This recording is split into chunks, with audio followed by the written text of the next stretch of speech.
Welcome back to the channel. Shout out to everybody. Definitely always glad to be back. Today we have my quest to find the UK's largest forest. Now, y'all that been here, y'all know I love nature, so definitely what sparked the interest when I seen this video. With that being said, we're smoking all my dragons, divine, righteous, almighty greats, overachieving, never slacking. And it's time to dive in. Original link will be in the description. Here we go. I found the UK's largest natural woodland, but only after going on a nationwide journey to find it. This all started because a simple question popped into my head. Where is the UK's largest intact natural woodland? Do we even have something like this left? This island that I call home is pretty well fragmented. We love fences, we love boundaries, we love change, altering the world around us, and in doing so, it often comes at the cost of our natural habitats. But despite this, all over the country are pockets of woodland, sometimes young, sometimes old, sometimes not native. Often they're small, but sometimes they're pretty big, and that's what I'm trying to find. So we're going to do a bit of a road trip up through the country, visiting some notable assemblages of trees and hopefully winding up in the UK's largest natural woodland. Wow, just look at that right there though. Look at that. That is just... Nature is wonderful. Man, you don't need no edits on Instagram or anything like that for this. This is just beautiful.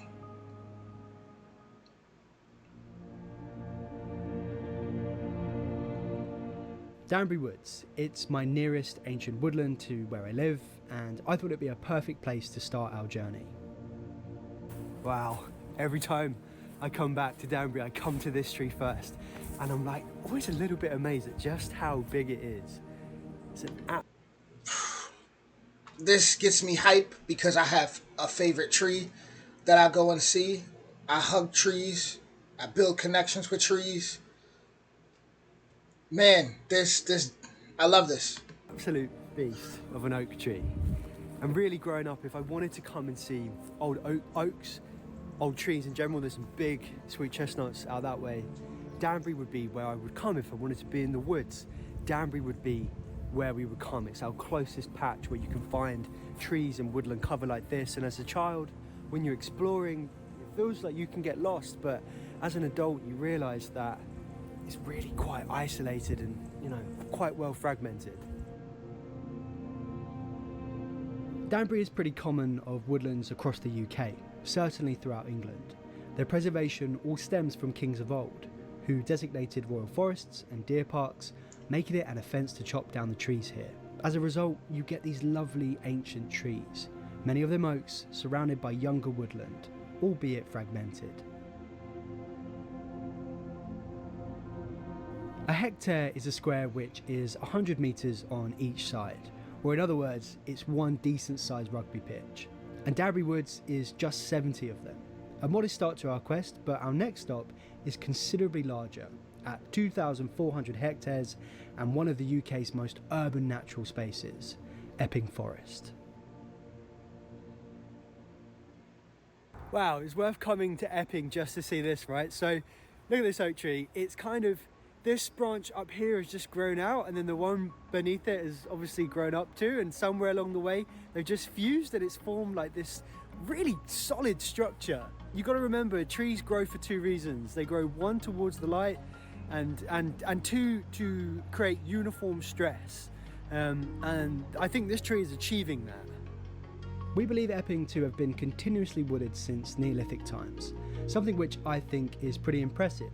Given its close proximity to London, it's managed to hold on. In terms of its naturalness, it's got some lovely old trees, and there's very little non-native conifers, something which we'll talk about more in just a moment. But it does see a lot of visitors. It's dissected by roads, and there's buildings throughout. So this is the thing about urban woodlands. I was just admiring how nice this little patch was. Look at all these lovely moss covered fallen trees, all this scrub habitat. I'm looking at all of this thinking, wow, look at all this moss. And then like just over here, you've got some wet wipes where someone's clearly just relieved themselves. I decided just to leave the wet wipes there. You know, I've got nothing, I don't mind, go for a wee in the woods, but please take away your rubbish. Take it away, take it away. You know, we don't want to do that. We don't want to do that. Man, it's just incredible to be able to go somewhere like this and not have to worry about, like, shout out to the bears, shout out to the animals, you know, but just to think you don't really have to worry about much danger like that out there. Epping is certainly a notable UK forest, but not one which I'm looking for.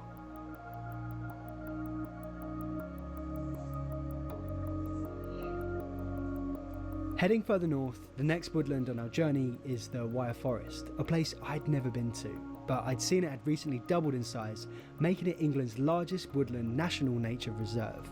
That's a bit of a mouthful, but it's essentially a designated and protected area. I was beginning to lose the light a little bit here. These winter days are just so short, but I did find a nice peaceful patch of beech woodland. It's really nice, there's some really light rain, there's barely any wind. It's just chill. Apart from the road noise, it's very relaxing. I would have loved to have had more daylight here, but it did feel like I was never too far from a road, and that's not what I'm after. I want a woodland where I cannot hear a road nearby. And one thing I noticed here were quite a few non-native conifer plantations. Throughout my work on rewilding projects, I've learned of how damaging they can be to natural systems. On the surface, sure, they're trees, but they're often planted way too close together, they're non-native, which disrupts the balance of the natural ecology, and their management is destructive, with them ultimately being ripped out of the ground using heavy machinery. And with this in mind, let's head to our next forest. Before I started this video, I did a pretty simple Google search. I just searched the UK's largest forest, and this is the place that comes up. This is the Galloway Forest, and I'm in the southern end of it, and I kind of knew from the offset that this really wouldn't be what I was looking for because there's an awful lot of non-native conifers here. Google confirms it to be the largest forest, over 97,000 hectares. No mistaking, that's huge for the UK. But I was already seeing signs that it didn't meet the criteria of my quest. So this is actually a really common sight. When you get into these plantations, you find broadleaf native trees which have just been crowded out. We saw a pretty amazing one, the oak, when I went to go make a video with Mossy Earth. That was an incredible tree, but that tree was still just about holding on, but I think this one has died. You know, you see these plantations from afar and you think, wow, look at all the trees. But then it's only once when you get in them that you realize that they're actually very dark places. Now, do not be fooled. I know this looks quite green everywhere, but that's because it's a fairly wet, temperate climate here. So you're going to get all of this moss growing. But to be honest with you, this is how I thought Galloway would be. So I'm pleased I came and saw it for myself. But I think we can do a little bit better than this. And that's not to say that you can't find natural native woodlands in this part of Scotland. You certainly can, but where we're going to head to next is going to be exactly what we're looking for, I think. I hope so. If you've ever wondered how squishy this moss is, let me show you. Look at this, ready? Look at that. If you were a bear, you just come in here, have a lay down. Jeez, could you imagine somebody just falling through that? Like it's just going all the way down? That's crazy. Down. But you wouldn't come in here, you'd probably go to a natural spot where you've probably got some fruit trees or something. Oh, look at that bone. That is cleaned. You know, I'm not sure what that is, but I can tell you that that bone is looking very clean.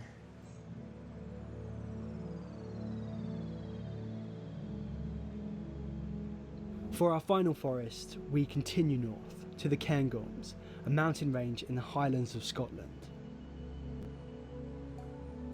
So just before I tell you where I've come to, I just want to reflect on a few things that I have realised throughout the course of this journey, you know. And I guess before I set out, I had this like almost whimsical idea that somewhere in the UK there was this very large area of like seemingly untouched natural woodland. And what I'm realizing is that even where I am right now, this is what I've found to be the largest intact natural woodland in the UK. Even here, it's definitely not natural, it's not entirely intact, but I think I've come to what really is the UK's best offering of a large natural woodland.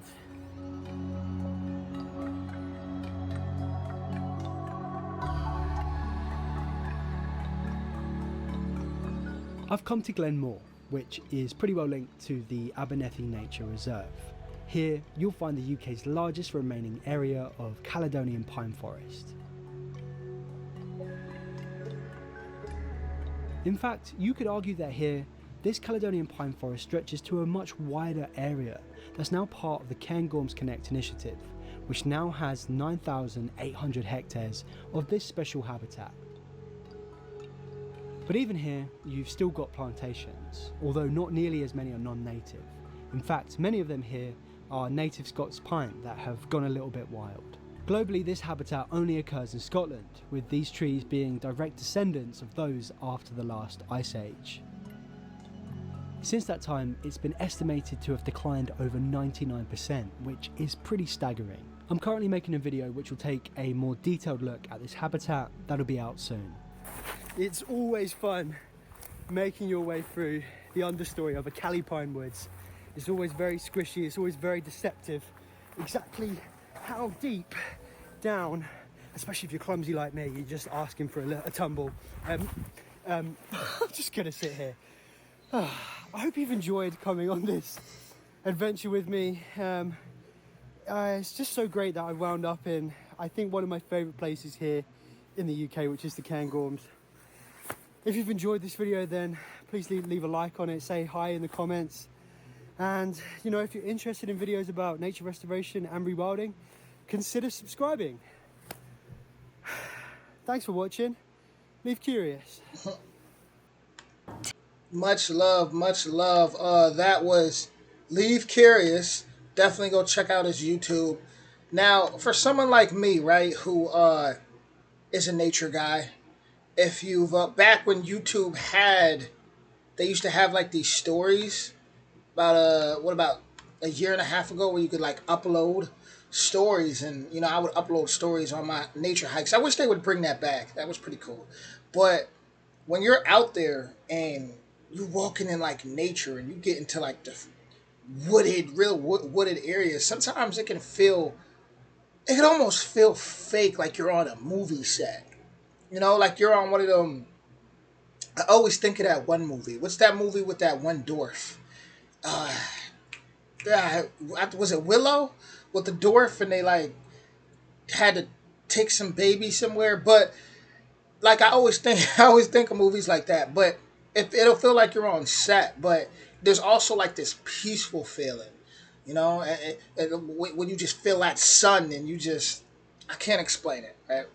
But it's definitely, for someone like me, it's very peaceful. Now, obviously, hearing the stories about the non-native trees and them being planted too close, and that, like, obviously all that just makes you go, doesn't make you feel good. You know, it makes you shake your head, obviously. But man, I mean, that oak tree, super beautiful. I was thinking too, like, because I hear so much stories, right? When you hear about, for example, all our ancestors, right? When I say our ancestors, I mean all our ancestors from around the world. Um, when you hear about their stories, you know, the things they had to say, and the things that we tend to think just came from their imagination, it really makes you wonder, like, what the world was like, even as far as trees. And you have so many people now who talk about so many large trees, like really large trees that used to exist. Um, it just always makes me wonder, and that's what nature does. It just always makes me wonder about beyond what I've been, you know, told my whole life.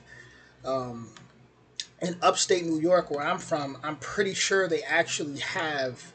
I think the oldest tree in the world might actually be there. Let me type that in real quick. The oldest tree in the world. Was it upstate New York? Oh, the oldest forest. Woo. Oldest forest found in upstate New York. This is from an article. Uh, the Gilboa site was first dubbed the world's oldest forest in the 1920s.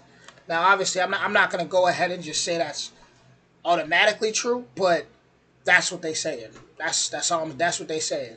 I don't know what it is. You know, in my hometown, you got the oldest river, top three oldest rivers, but considered to be the oldest river in the world, Susquehanna, running right through my backyard. And back in my hometown where my backyard was. Then you got oldest forest in the world in upstate New York. So, yeah, I'm gonna do some more homework on my backyard too, because that's incredible.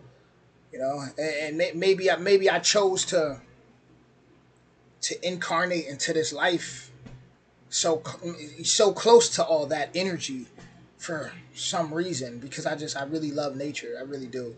Um, and in videos like this, like even in the beginning, seeing him walk right here, there we go. I mean, look at that's what I'm talking about. The way that sun hits, the way that it just puts a different type of peace over me when I look at stuff like that. I know not, like I said, not everybody's understands. Some people, sometimes when I've walked through forests or wooded areas, I'll have people reply like, "Man, you're crazy. Why are you doing that?" Like, what? I mean, I find more peace in those areas than I do around humans. To be honest with you, it's true. It's true. And you just the things you discover out there. Like, you ever been out there and just seen a pack of deer just kind of like when you see a deer or a certain animal, a chipmunk or a woodpecker, it always just feels like they're speaking to you. Like they meant to show themselves.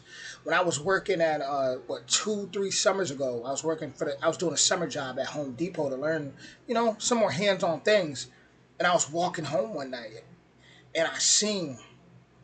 Actually, it was early in the morning. I would say it was probably like I was walking to work, so it was probably like I was doing fulfillment early. It was probably like 5:36 a.m. and just seeing deer just just running is like, and someone stop and look back at you. I mean, it's incredible. It really is. But if you've ever been to any of these forests, definitely let me know in the comments. This was, like I said, an incredible video. I really loved that oak tree. Woo! Look at that real quick. Looks like just powerful. That's what that looks like. That looks powerful. Those look like antennas. You know what those branches look like? Those look like when I braid my hair, when I take it out after it's braided, I do the unbraiding and it's all curly. Like, that's what that kind of reminds me of. Crazy, crazy, crazy. But with that being said, original link will be in the description, and I will see you all soon.